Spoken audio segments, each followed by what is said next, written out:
tiempos con Dios, palabras y pensamientos del Padre. Cierta vez Jesús entró en una casa y las multitudes empezaron a juntarse nuevamente. Pronto ni él ni sus discípulos encontraron un momento para comer. Cuando sus familiares oyeron lo que sucedía, intentaron llevárselo. Está fuera de sí, decían. Esto está en Marcos 3 del 20 al 21. Aquí vemos un panorama, dice la palabra, que había mucha gente, que había una multitud que ni siquiera habían tenido la oportunidad de comer ni Jesús ni sus discípulos. Y había algo que corría tal vez por las calles, comentarios que decían, y esto hizo que la familia de Jesús llegara a donde estaba él. Pero qué expresión o qué salía de su boca. Decía que estaba fuera de sí. ¿Y qué era lo que habrían podido escuchar sus familiares? Nos podemos preguntar, para que se hubieran atrevido a expresar esto de Jesús. Ahora, ¿de qué familiares habla la palabra? ¿Quiénes eran la familia de Jesús? Su familia eran su madre y sus hermanos, porque si estudiamos la palabra, los únicos que figuran cuando Jesús inició su ministerio fueron María y sus hermanos, porque José brilló por su ausencia. Entonces, ¿qué era lo que veían sus familiares o qué los llevaba a describir a Jesús como loco? Ellos lo único que veían era a un hijo y a un hermano que hacía lo que ellos no hacían, porque no tenían comunión con el Padre, como sí la tenía Jesús, quien constantemente estaba estableciendo la verdad, esa verdad que había sido tergiversada por el enemigo y por la religión, que todo lo llevaban a lo exterior, pero no a su ser interior, el cual estaba vacío, como lo describe Jesús en Mateo 23 del 27 al 28, donde dice: ¿qué aflicción les espera, maestros de la ley religiosa y fariseos, hipócritas? Pues son como tumbas blanqueadas, hermosas por fuera, pero llenas de huesos muertos y de toda clase de impurezas por dentro. Por fuera parecen personas rectas, pero por dentro el corazón está lleno de hipocresía y desenfreno. Y era precisamente por esto que la familia de Jesús no podía entender lo que él hacía y lo tildaban de loco, y otros decían además que estaba poseído por Satanás. Pero en verdad, ¿qué era la revolución que Jesús había hecho? ¿Qué era lo que él estaba haciendo que los tenía todos tan activos, tan atentos a él? ¿O que hacía que todos estos personajes estuvieran tan atentos de todo lo que él hacía? Lo único que Jesús hacía malo para ellos en ese tiempo, en ese momento y momentos antes de llegar a ese lugar a llevárselo, lo único que Jesús hacía malo era sanar a mucha gente, liberar endemoniados, orar al Padre para conocer su voluntad acerca de cada asunto, para saber qué tenía que hacer cada día, para saber cuándo sanar a un leproso, cuándo sanar a un paralítico, de qué manera discutir o enseñar a la multitud que no estaba de acuerdo de la manera como él sanaba a un paralítico, para saber a quiénes ir, como era a los enfermos, a los pecadores, a los cobradores de impuestos, aunque lo juzgaran por hacerlo, por andar con ellos. ¿Qué era lo malo que él hacía? Enseñar acerca del ayuno, derribar toda religión, hacer milagros todo el tiempo, pero además lo hacía el día de descanso, y eso les carcomía a esta clase de personas que todo el tiempo se habían guiado, se habían alineado solamente a la ley, a cosas que no tenían nada que ver con una relación con Dios.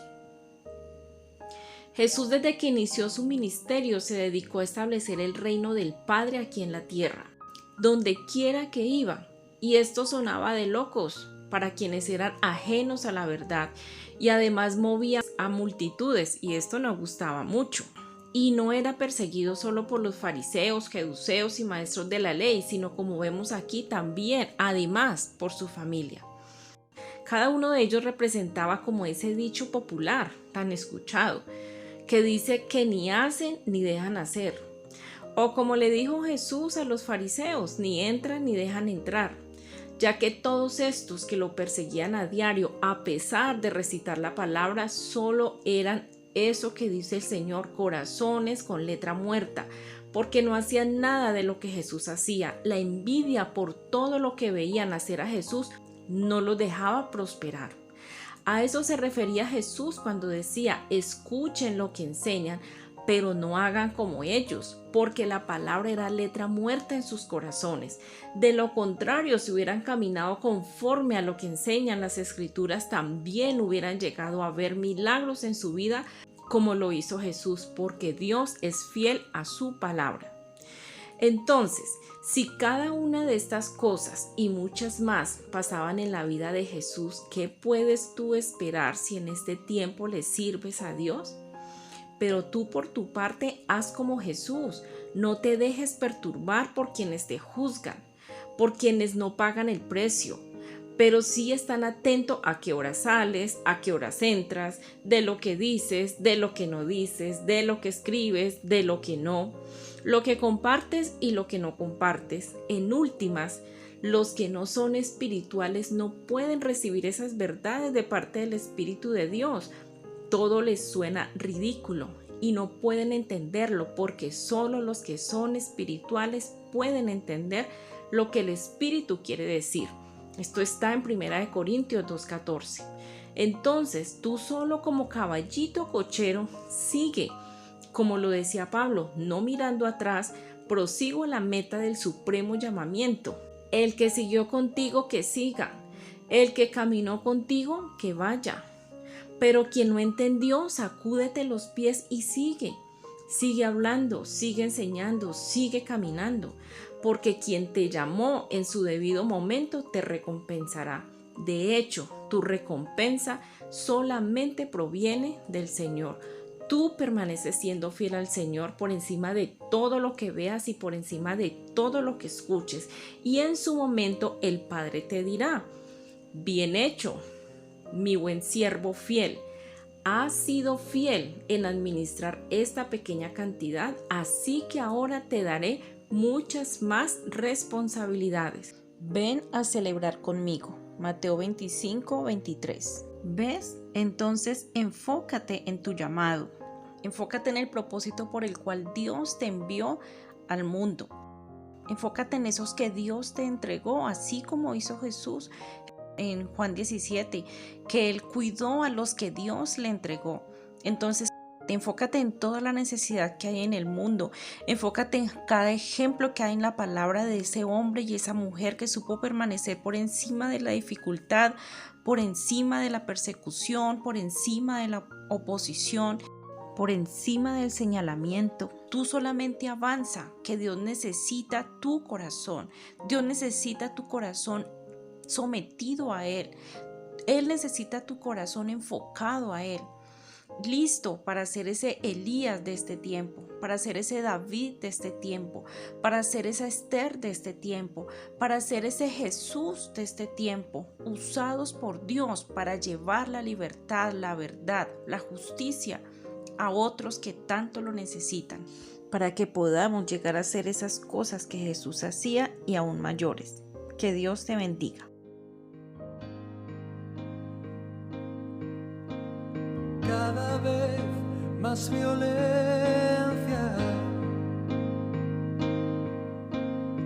más maldad en la tierra.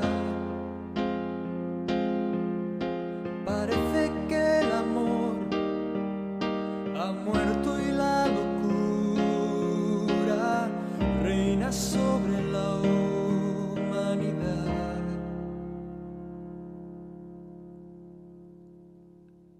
Jóvenes acabados, niños abandonados,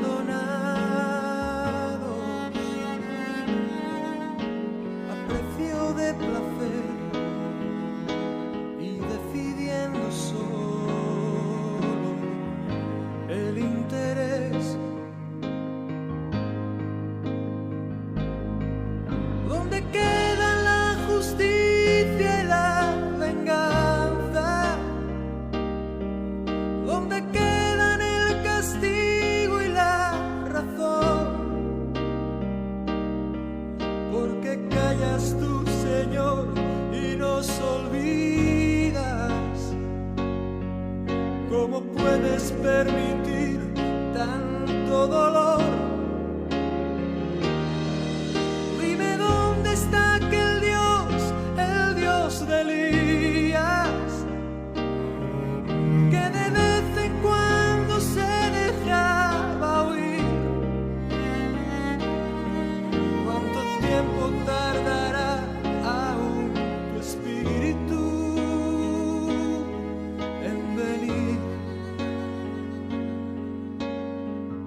niños,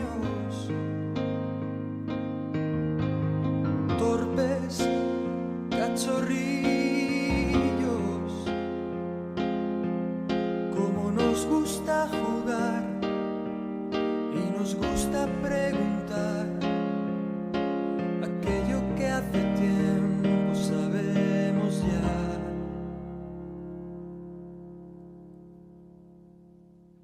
Dios aún sigue hablando, sigue aún contestando, y aquel que quiere oír aún puede percibir su voz de amor.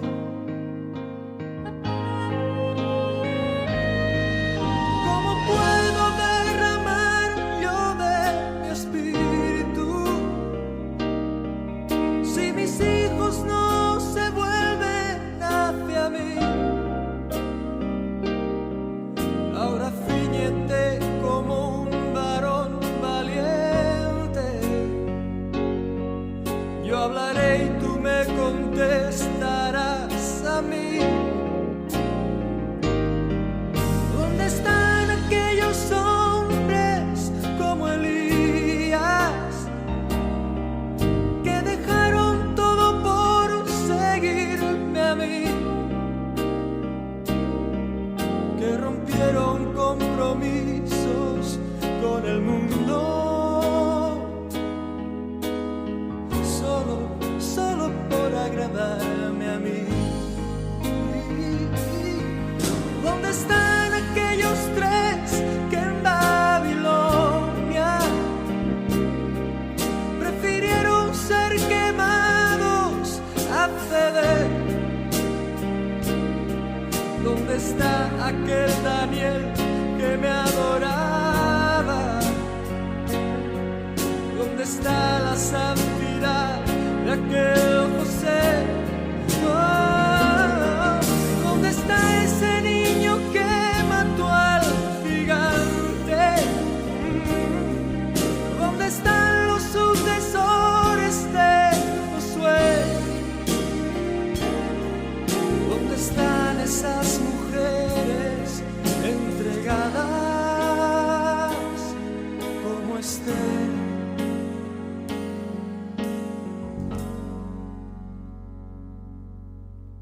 Jóvenes acabados,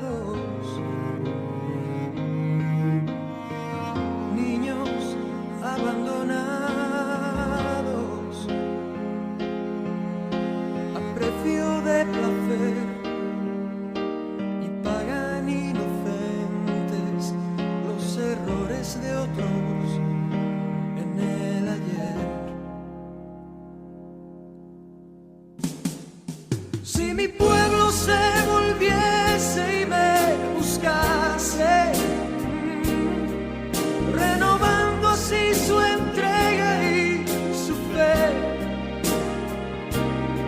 si me amasen como aman sus caminos, si olvidasen los rencores del ayer, yo abriría las ventanas de los cielos y la tierra hoy vería mi poder. Mientras tanto aún repito como antaño: buscadme, buscadme, buscadme y viviréis.